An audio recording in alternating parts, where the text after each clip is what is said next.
शिर्डीतील मोफत अन्नछत्रामुळे गुन्हेगारी वाढली आहे असा संताप सुजय विखेंनी व्यक्त केलाय। शिर्डी दुहेरी हत्याकांडावरती बोलत असताना सुजय विखे पाटलांनी हा संताप व्यक्त केलाय। हत्येच्या घटनेनं मोफत अन्नछत्राचा मुद्दा पुन्हा ऐरणीवर आलाय।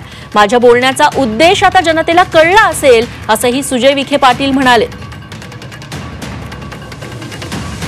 हे जे दोन लोक सीसीटीव्हीवर दिसतात या पद्धतीने हे कृत्य झालेलं आहे आणि परत एकदा तोच मुद्दा ऐरणीवर आला जो मी माझ्या वक्तव्याने बोललो की शिर्डीमध्ये हे जे मोफत अन्नछत्र यामुळे वाढती गुन्हेगारी आणि यामुळे हे जे बाहेरचे लोक आलेले असावेत रोजगाराच्या माध्यमातून किंवा या सगळ्या प्रक्रियेच्या माध्यमातून जे शिर्डी मोफत करून ठेवलेली आहे त्याच्या माध्यमातून आजचा हा दिवस यावा ही दुर्दैवी बाब आहे आणि ही आमची मागणी आज त्या ठिकाणी कदाचित महाराष्ट्राला कळेल की आम्ही जे बोललो होतो ते कोणत्या उद्देशाने बोललो होतो। पण मला असं वाटतं की आज त्यावर राजकारण नको, जे घडलं ते दुर्दैवी आहे।